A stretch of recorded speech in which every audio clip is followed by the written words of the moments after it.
레위기 20장에는 이미 앞에 기록되어 있었던 율법들이 다시금 언급되는 것을 볼 수 있습니다. 그렇지만 이 20장의 내용은 이 단순한 반복이 아니라 그 반복되는 법에다가 이 처벌에 대한 규정이 더해진 것입니다. 이 레위기 20장은 이 죄의 항목을 하나 말한 이후에 그 죄에 대한 형벌이 무엇인지를 말하는 구성으로 계속 이어지고 있습니다. 그리고 여기에서 정해진 이 형벌들은 대부분 사형 혹은 백성 중에서 끊어지는 그런 중한 이 벌이죠. 이렇게 무거운 징벌이 더해진 이유는 여기에 나와 있는 죄들이 모두 하나님께서 보시기에 가장 극악한 죄이기 때문입니다. 자, 물론 모든 죄는 아무리 사소해 보이는 것이라 할지라도 그 값이 곧 사망입니다. 그렇지만 그렇다고 해서 이 모든 죄의 심각성이 다 똑같은 것은 아니죠. 자, 분명 죄에는 이 죄가 진행되어가는 단계가 있습니다. 마치 우리 몸의 질병이 점점 심해지고 깊어져 가는 것처럼 이 죄 역시 더 많이 진행되어질수록 더 깊어지고 끔찍해집니다. 자, 죄가 깊어지는 단계가 없이 갑자기 가장 심각한 죄가 범해지는 경우는 없습니다. 예를 들어서 누군가가 정말 누군가를 끔찍하게 죽이는 그런 살인죄를 저질렀다면 그는 분명히 그 이전에 그 살인의 죄까지 이어지게 되는 많은 죄들을 차곡차곡 쌓아왔던 것입니다.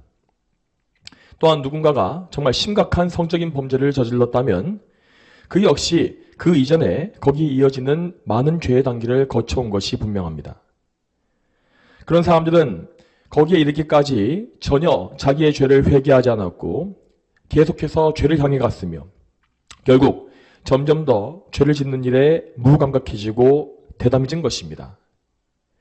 이것은 영적인 관점에서 볼 때에 양심이 점점 죽어간 것이고 결국에는 화인 맞은 양심이 되어서 가장 깊은 죄의 수렁에 빠졌다고 볼 수 있습니다. 오늘 레위기 20장에 나와 있는 죄들이 바로 그러한 심각한 죄들입니다. 자, 그런데 그러한 죄들은 그 죄를 지은 당사자만을 파괴하는 것이 아니라 그 주변의 사람들을 해치고 또한 이스라엘 회중 전체를 오염시키는 결과를 가져오는 것이었지요.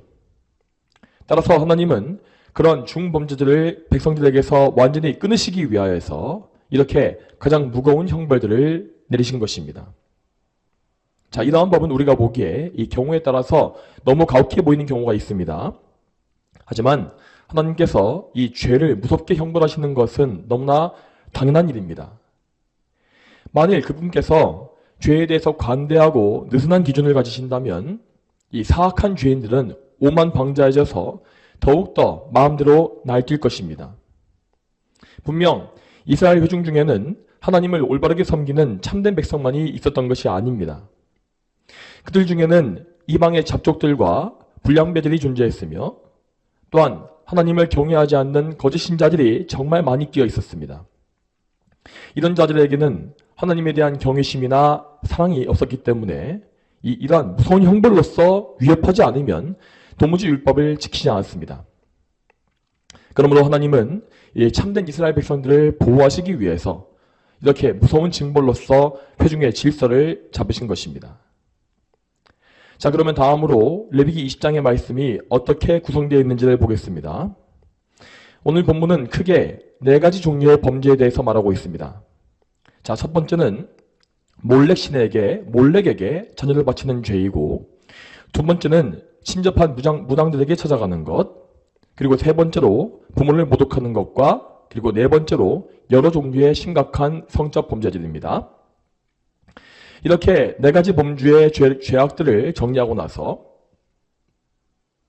마지막 22절부터 27절까지에는 이스라엘 백성에게 주어진 성결의 의무를 다시금 강조함으로써 모든 내용이 마치고 있습니다. 자, 그러면 먼저 오늘 본문의 1절부터 5절까지 말씀을 보겠습니다. 자, 이 부분은 암몬 족속의 우상인 몰렉을 숭배하는 자들에 대한 형벌을 규정하고 있습니다.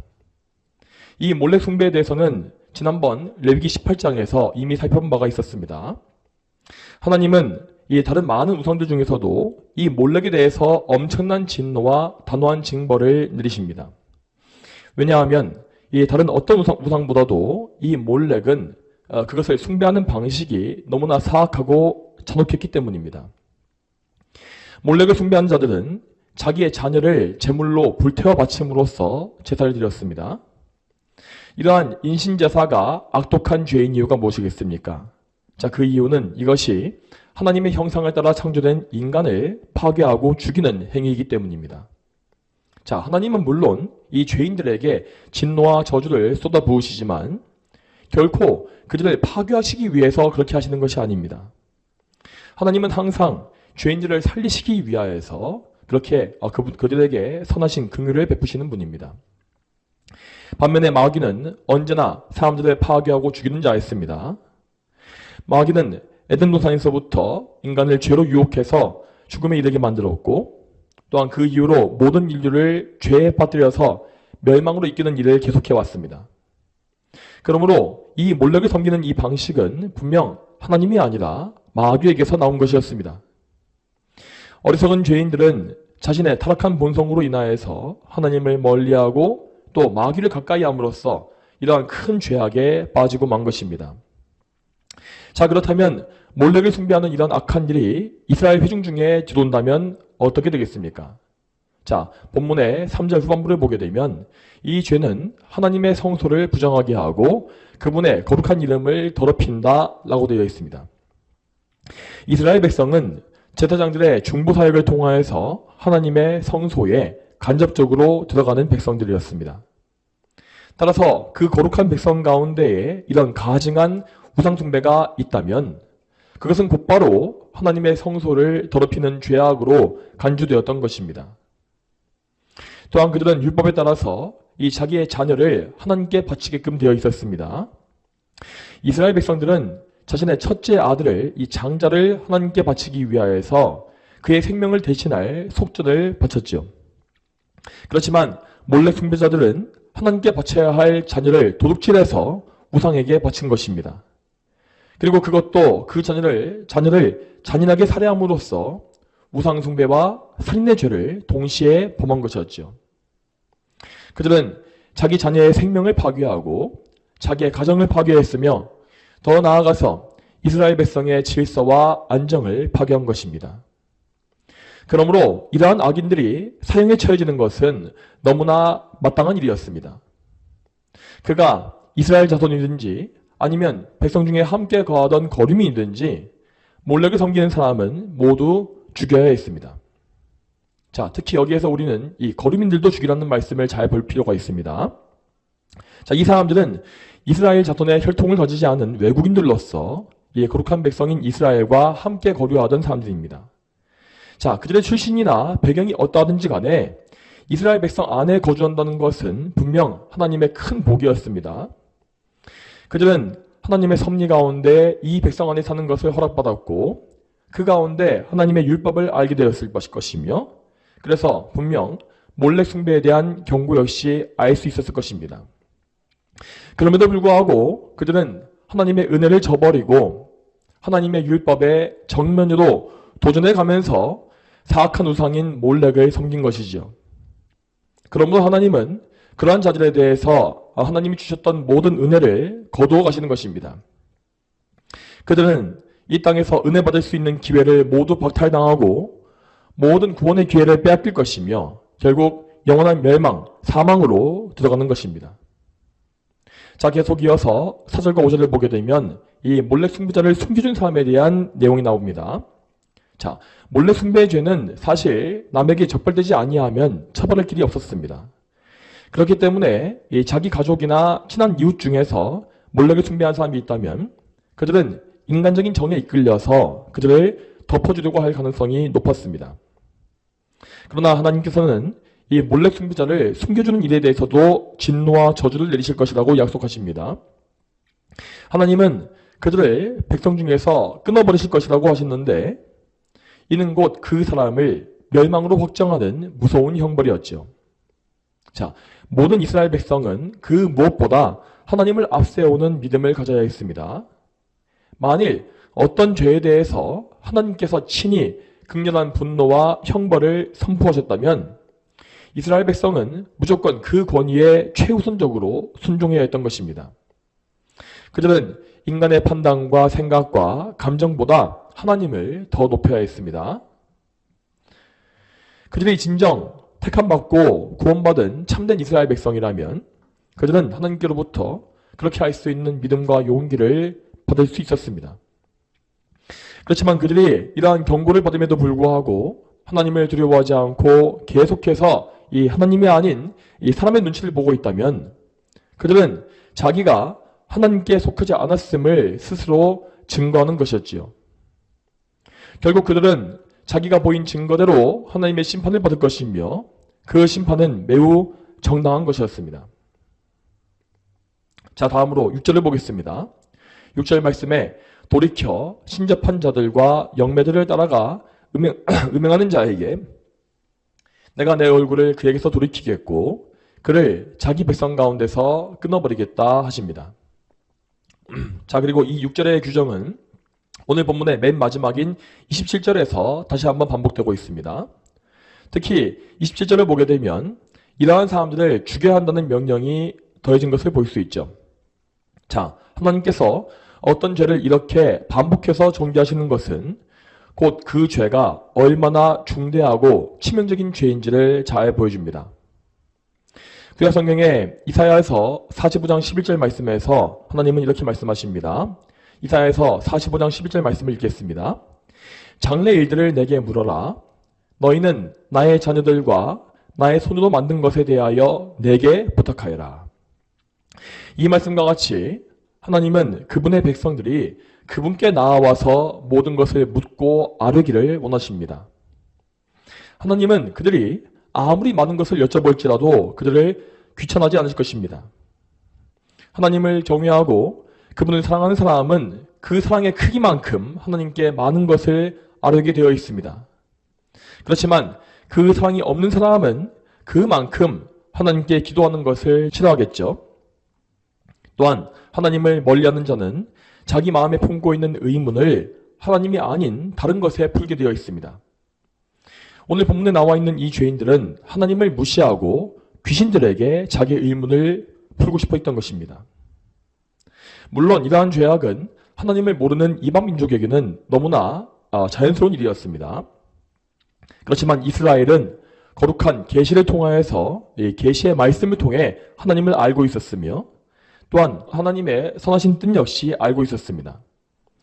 그럼에도 불구하고 그들이 귀신에게 묻기 위해 무당과 영매를 찾는다면 그들은 하나님을 고의적으로 멸시하고 대적하는 죄를 짓는 것이었지요.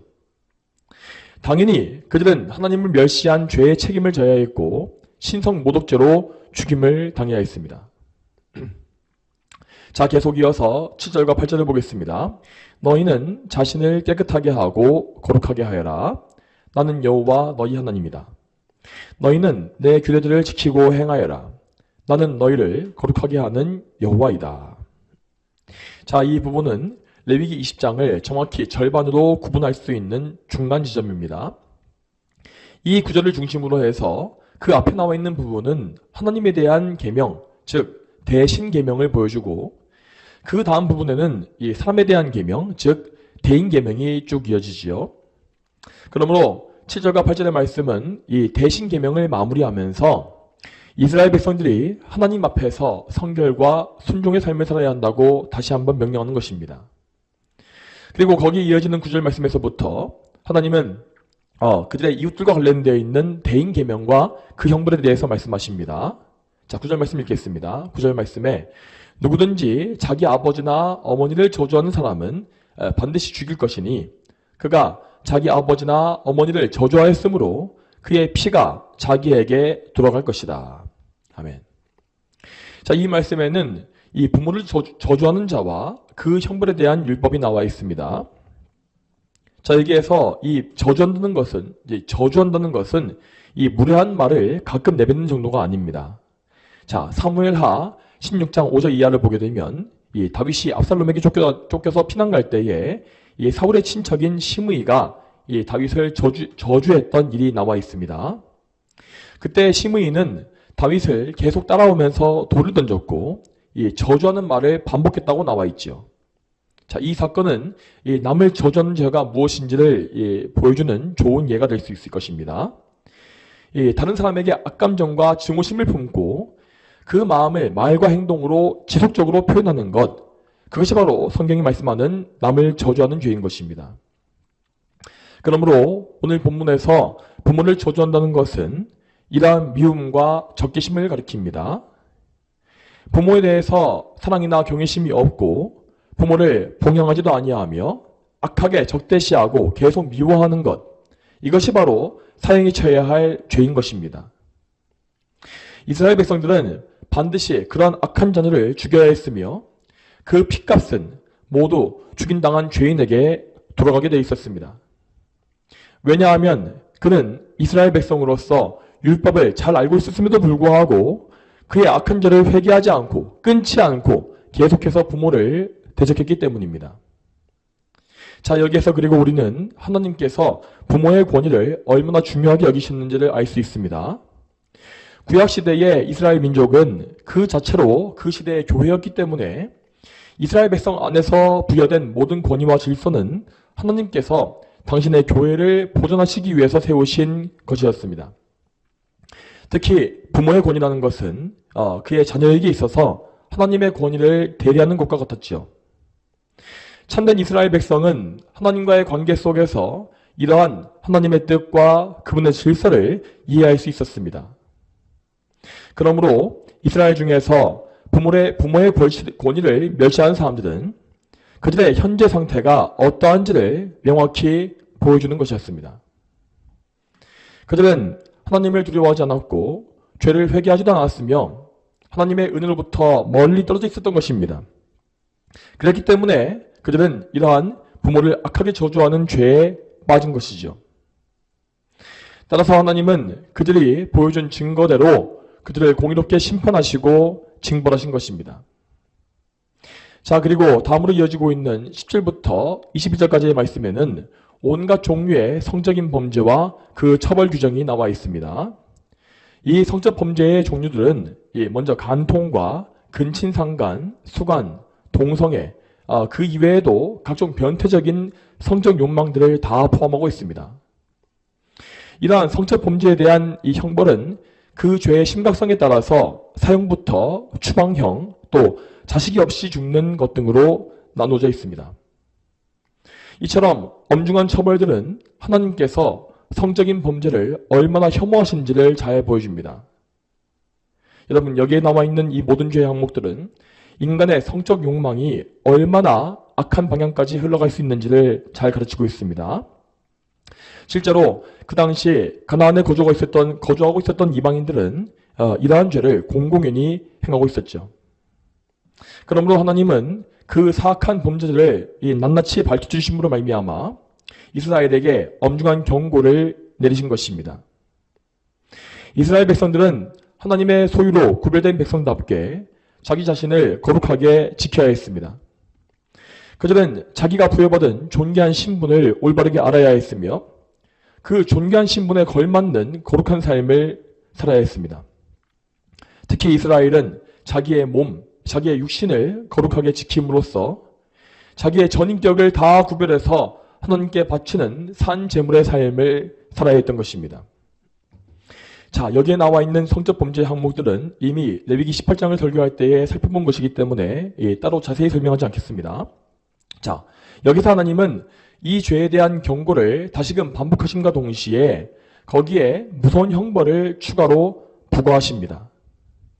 그렇다면 이렇게 반복되어지는 경고를 접했을 때에 하나님의 참된 백성들은 어떤 반응을 보이게 되겠습니까? 자, 하나님은 그분의 자녀들을 반복해서 훈육하심으로써 그들을 죄에서 멀어지게 하시는 유익을 주십니다. 이렇게 반복된 교훈을 통해서 하나님의 자녀들은 이 죄에 대한 경각심과 하나님에 대한 경외심을 가지게 됩니다. 그리고 그들은 죄를 미워하시는 하나님의 뜻을 알게 되며 그 뜻을 받들어서 죄를 미워하고 끊어버리는 경건의 삶으로 나아갈 수 있는 것이죠.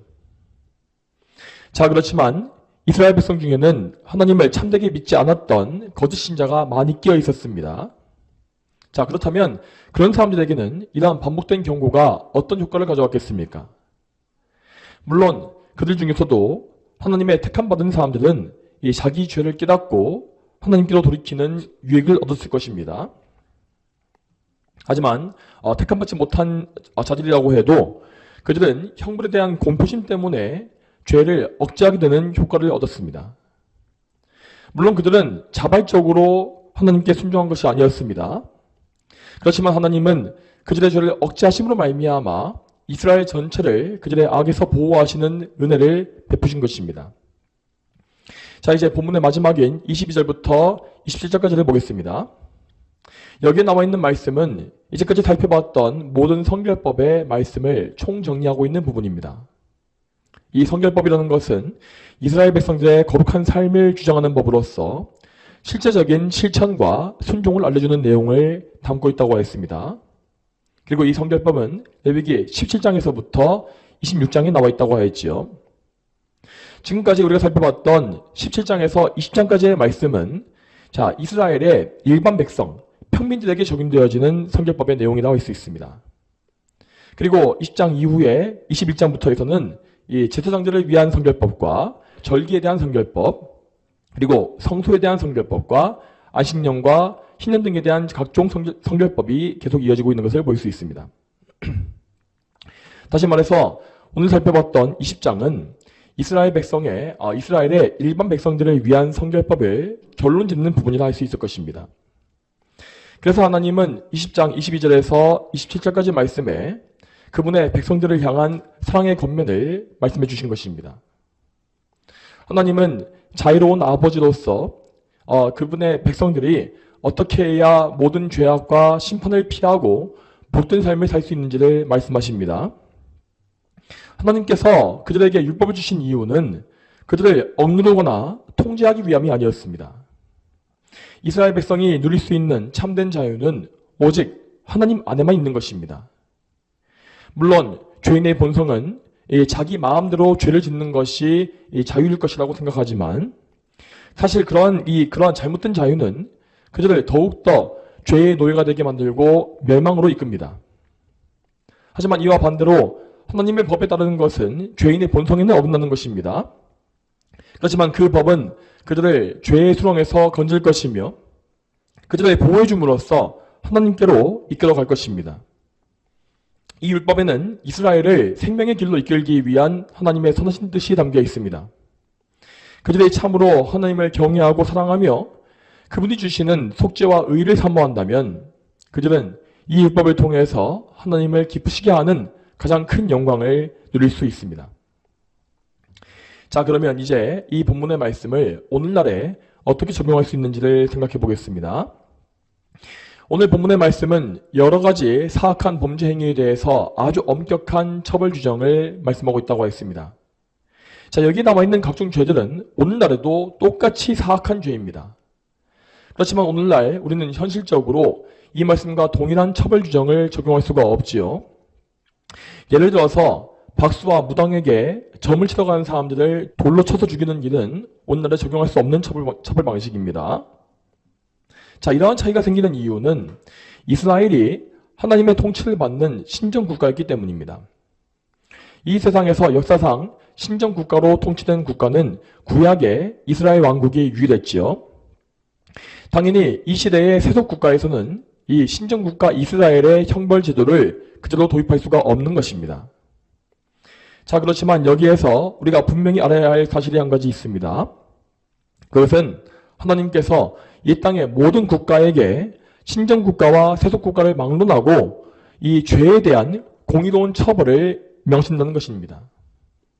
물론 하나님은 최종적으로 지옥의 형벌을 통하여서 모든 죄인들에게 공의로운 심판을 내리실 것입니다. 그러나 그분은 이 땅에서도 공의로운 심판을 지금도 행하고 계십니다. 하나님은 자연재해와 각종 재앙들을 통해서 이 개인과 사회를 각각 심판하실 수 있습니다.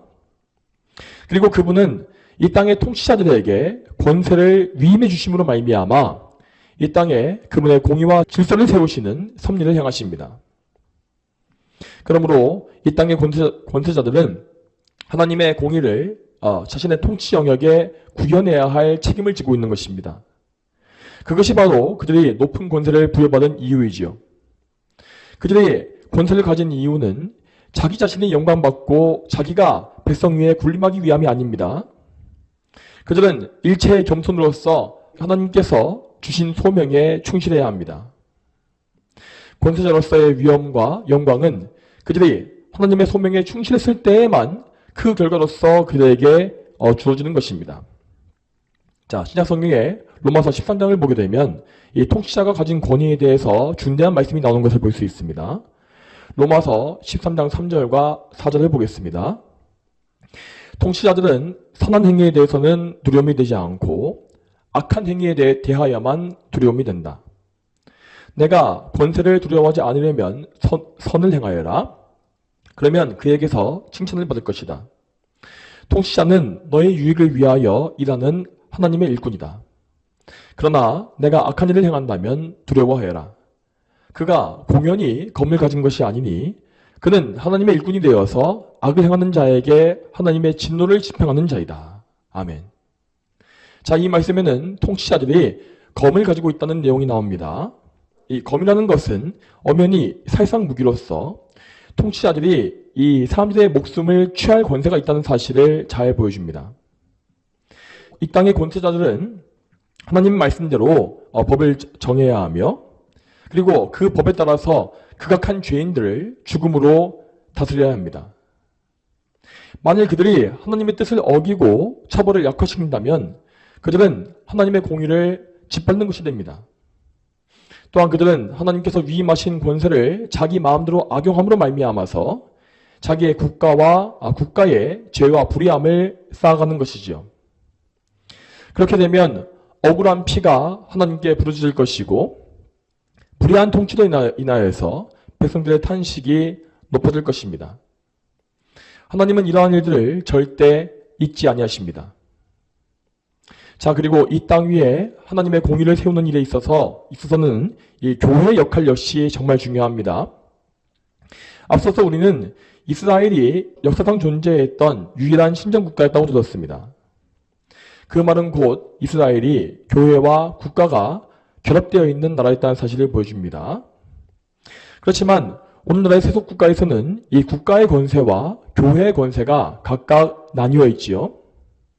그러므로 국가는 백성들을 통치하고 질서를 유지하는 역할을 해야 하고 교회는 백성들의 영적인 측면을 올바르게 이끄는 역할을 해야 합니다.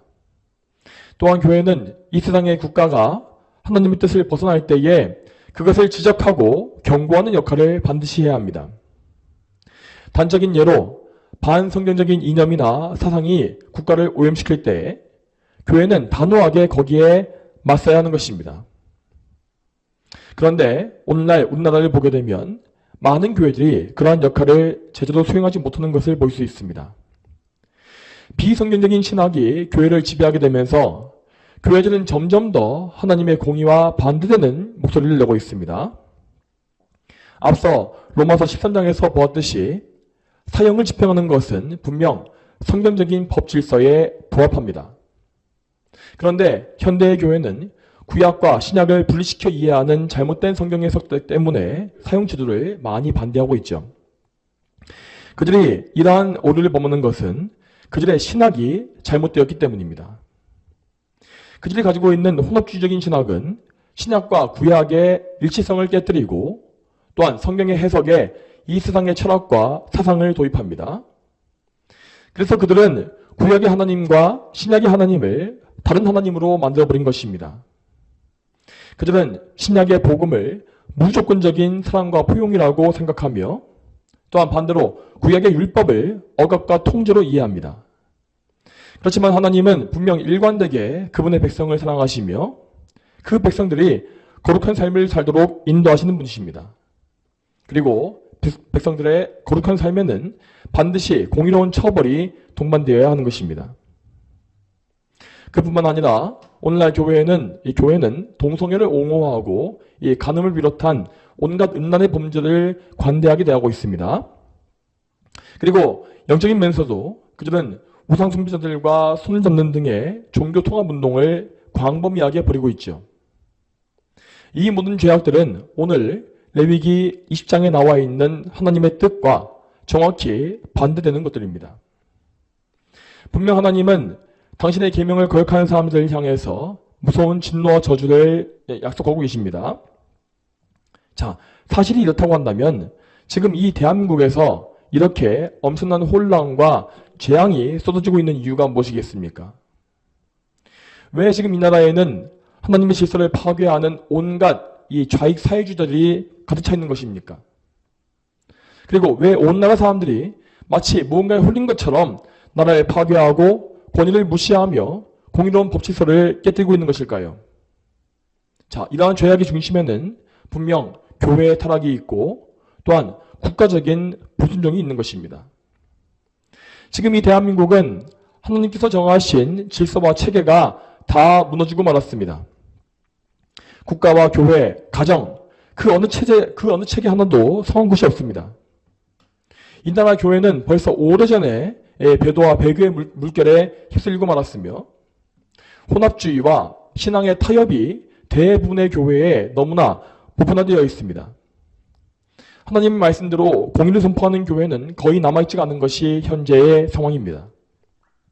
또한 이 나라 대한민국 역시 이 좌파 사회주의의 사악한 사상에 사로잡혀서 하나님의 법과 질서에 대한 멸시, 또한 교회에 대한 경멸이 많이 되는 것을 볼 수 있죠. 여러분, 우리 그리스도인들은 이러한 사실을 깨닫고 올바른 하나님의 질서를 세울 수 있게 힘써야 합니다. 이 나라의 무너진 곳과 심각한 죄악을 막고 서서 대신 회개하며 하나님의 진노를 돌이켜달라고 부르짖어 기도하는 사람들이 우리가 되어야 하는 것입니다. 여러분, 이럴 때에 우리가 먼저 해야 할 것은 하나님의 은혜와 긍휼에 호소하는 것입니다. 먼저 우리는 우리 자신부터를 하나님의 계명 앞에 세우고 우리가 범했던 죄를 회개해야 할 것입니다. 우리의 죄가 이 땅을 더럽혔고 하나님의 미움을 불러일으켰다는 사실을 인정해야 하는 것입니다. 이렇게 우리는 먼저 우리의 죄를 회개함으로써 우리 자신을 하나님 앞에 철저히 낮춰야 합니다. 그렇지 않으면 우리는 반드시 다른 사람을 손가락질하고 그들에게 모든 책임을 떠넘기며 저주하는 죄에 빠지게 될 것입니다. 그런 행동은 이 나라를 살리는 것이 아니라 오히려 더 많은 죄를 쌓고 더 망하게 만드는 길이 되는 것이죠. 우리는 우리 자신을 하나님 앞에 낮춤으로써 하나님의 긍휼에 매달려야 하고 그런 가운데 이 나라의 죄와 악을 하나님께 아뢰야 합니다. 우리는 이 세상의 악한 죄인들을 회개하게 해달라고 기도해야 합니다. 그리고 이 나라를 파괴하는 저 사악한 사회주의 독재 세력이 속히 무너지게 해달라고 하나님께 간절히 구해야 하는 것입니다. 자, 그렇지만 지금 현재 우리를 가장 힘들게 하는 것은 지금 우리나라의 그 어떤 면에서도 하나님의 긍휼을 간구할 만한 근거가 없다는 것입니다. 이 나라 전체는 진노와 재앙을 자처하는 것과 같이 계속해서 죄와 악을 향해서 달려가고 있습니다. 그러면 이럴 때 우리는 어떻게 해야 하겠습니까? 자, 우리는 오직 다시 말씀드리지만 우리의 구원이 되시는 하나님께 근거를 두고 하나님의 의에만 의지해서 기도해야 합니다. 여러분, 신구약 성경에는 하나님의 놀라운 긍휼에 대한 은혜의 말씀이 정말 많이 기록되어 있습니다. 우리는 보통 구약 성경을 생각할 때에 하나님의 진노와 형벌을 먼저 떠올리지 않습니까? 그렇지만 구약 성경에는 하나님의 놀라운 용서를 받은 죄인들에 대한 말씀이 정말 많이 나옵니다. 우리는 구약 성경에서 용서받은 죄인의 예를 들 때에 이 다윗을 가장 먼저 떠올리게 됩니다. 그는 자기 부하의 아내인 밧세바와 강제로 동침하였고 게다가 자기 충성된 부하를 살인하도록 교사했습니다. 오늘 본문에 나오지 않지만 이 고의적인 살인죄 역시 반드시 사형에 처해야 할 죄로 나와 있죠. 게다가 직접 사람을 죽이는 일보다 이 살인을 교사하는 행위는 더욱더 교활하고 사악합니다. 그러나 우리가 아는 바와 같이 다윗은 다시금 회개함으로써 하나님의 은혜를 회복하게 되었습니다. 그는 징계를 받긴 했지만 하나님의 언약을 상실하지 아니하였고 결국 그의 후손으로서 예수 그리스도께서 오시는 큰 복을 얻게 되었습니다. 그리고 다윗의 후손으로 온 이 남유다의 14대 왕 므낫세는 오늘 본문에 나와 있는 모든 우상숭배의 죄를 다 범한 극악한 죄인이었습니다. 열왕기하 21장 6절 말씀에 그의 범죄에 대해서 이렇게 나와 있습니다. 열왕기하 21장 6절 말씀 제가 읽겠습니다. 그가 자기 아들을 불 속으로 지나가게 하고 길흉을 말하고 주술을 행했으며 신접한 자와 영매를 신임하였고 여호와 보시기에 수많은 악을 행하여 그분을 경록해 했다. 자기 말씀과 같이 므낫세는 그는 몰렉을 섬겨서 자기 아들을 불태워 바쳤고 또한 신접한 자와 영매를 믿었다고 했습니다. 레위기 20장에 따르면 므낫세 왕은 정말로 두 번, 세 번을 끌어다가 죽여야 하는 이 폐역무도한 죄인이었습니다. 므낫세의 범죄 행위는 지금 현대의 이 대한민국에서 우리가 보고 있는 그 어떤 정치인들의 악행보다 더 악하고 더러운 것이었습니다. 그는 정말 이 적그리스도의 화신과 같은 사람으로서 상상할 수 있는 온갖 우상숭배와 이 더러운 일들로 남유다 왕국을 더럽혔습니다. 오죽했으면 그가 회개했음에도 불구하고 그 죄의 후유증이 그대로 남아서 결국 유다를 망하게 만들지 않았습니까? 그렇지만 하나님은 그를 즉시 죽이지 아니하시고 오히려 그를 구원하십니다. 역대하 33장 11절부터 13절의 말씀을 읽어드리겠습니다. 역대하 33장 11절부터 13절입니다. 여호와께서 아시리아 왕의 군대 장관들을 그에게 보내시니 그들이 므낫세를 사로잡아 족쇄를 채우고 쇠사슬로 묶어서 바빌로니아로 끌고 갔다. 므낫세가 고난을 당하자 여호와 하나님께 간구하고 그 조상의 하나님 앞에서 겸손해져서 하나님께 기도하니 그분께서 그 기도를 받으시고 그의 간구를 들어주셔서 그가 예루살렘에 돌아오게 하고 다시 그 나라를 다스리게 하셨으므로 므낫세가 여호와 그분만이 참 하나님이신 줄을 깨달았다. 므낫세 왕은 회개함으로써 하나님께 돌이켰으며 그 회개의 열매로서 이스라엘의 대대적인 종교개혁을 단행했습니다. 그는 우상을 제거하고 우상의 제단을 파괴했으며 성전과 성전 제사를 복구했다고 했습니다. 또한 그는 온 백성에게 명령하여서 그들이 다시금 하나님을 섬기도록 명했습니다. 므낫세의 시대는 이 남유다 역사상 가장 많은 죄가 홍수를 이루었던 시대였습니다. 그렇지만 죄가 넘쳤던 그 시대에 하나님의 은혜는 더욱더 넘쳐 흘렀던 것입니다. 하나님은 타락과 부패의 상징이었던 므낫세를 돌이키심으로 말미암아 그를 은혜와 회개의 상징으로 삼으셨습니다. 그뿐만이 아닙니다.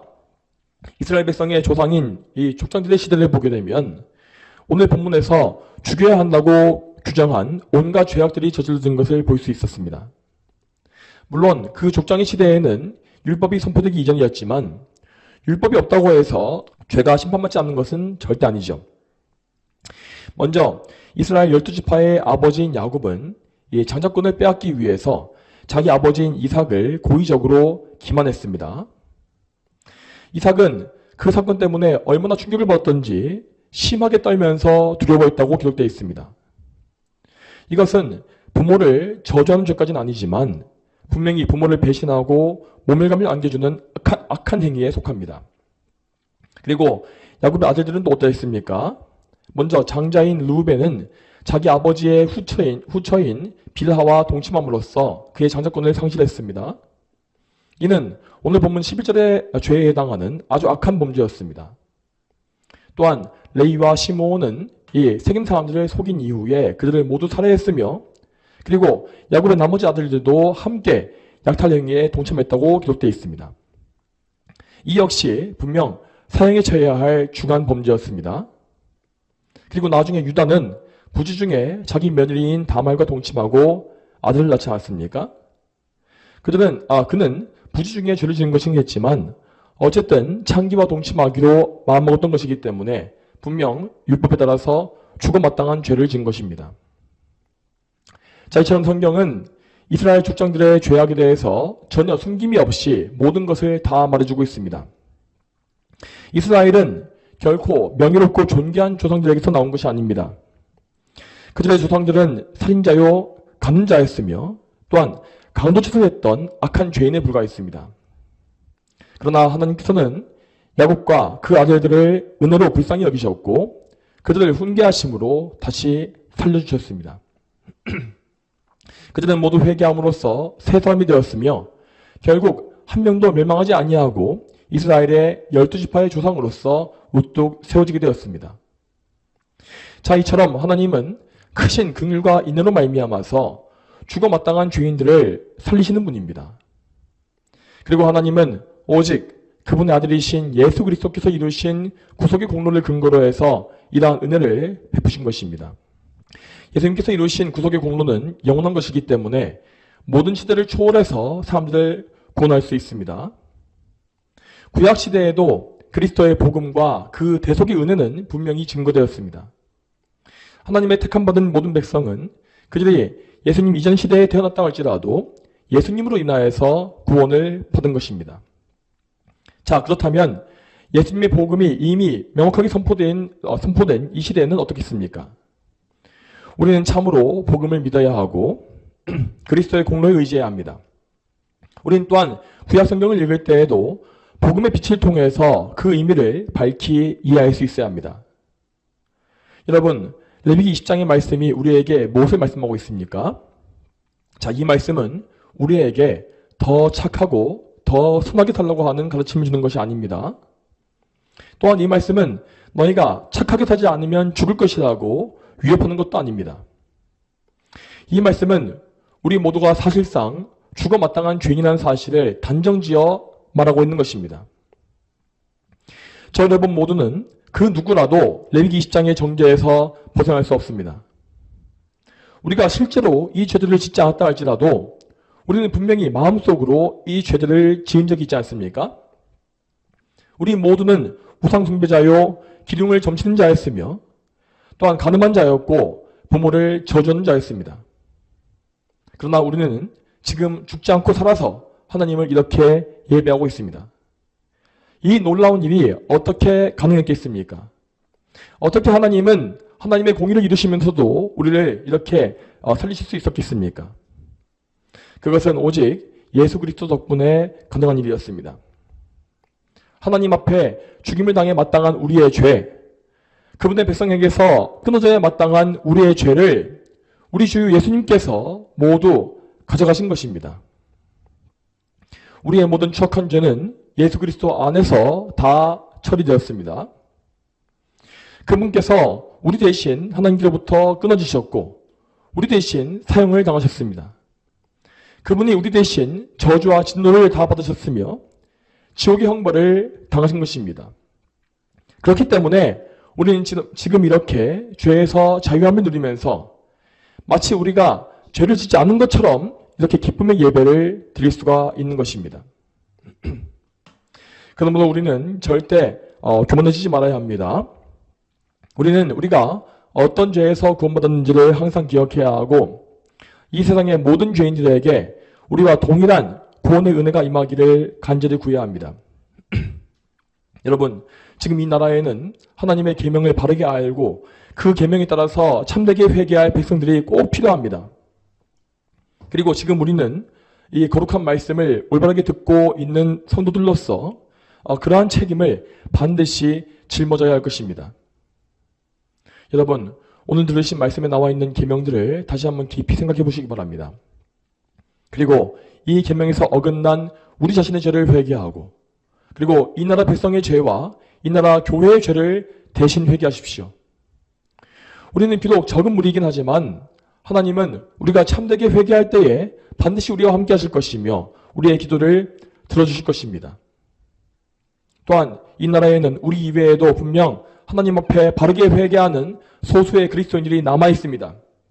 여러분, 이 사실을 기억하시고 낙심하지 마시며 오직 우리의 의가 되시는 그리스도께 소망을 두십시오. 저와 여러분이 하나님 앞에 참되게 회개하며 기도하는 참 성도들이 다 되길 바랍니다. 그리고 우리 하나님께서 우리의 기도를 들어주셔서 다시금 이 나라 대한민국을 구원해 주시고 악한 마귀의 세력을 무너뜨려 주시기를 소망합니다. 다 함께 기도하시겠습니다. 하나님 아버지, 오늘도 하나님의 은혜 가운데 이 레위기 20장의 말씀을 저희가 듣고 이 말씀의 깊은 참된 의미가 무엇인지를 생각해 보았습니다. 하나님, 저희에게 지혜를 주셔서 이 말씀을 알 수 있는 지혜와 능력을 주시고 또한 이 말씀을 저희 삶에 적용하며 그리고 이 나라에 대해서 이 말씀을 근거로 하여서 또한 회개하고 또한 슬퍼하며 애통해할 수 있는 그런 마음을 주시길 소망합니다. 주여 저희 마음속에 그저 무미건조하고 그런 딱딱한 마음이 있는 것이 아니라 하나님을 경외하고 사랑하며 또한 이 말씀을 정말 이 말씀을 통해서 회개할 수 있는 그런 부드러운 마음을 주시옵소서. 주여 저희 모두가 참으로 또한 이 시간 이후에 기도할 때에 성령님의 인도하심에 따라서 기도하게 하시며 참으로 하나님의 나라와 하나님의 영광을 위한 기도를 올릴 수 있도록 주여 도와주시길 소망합니다. 감사드리며 예수님의 이름으로 기도 올립니다. 아멘.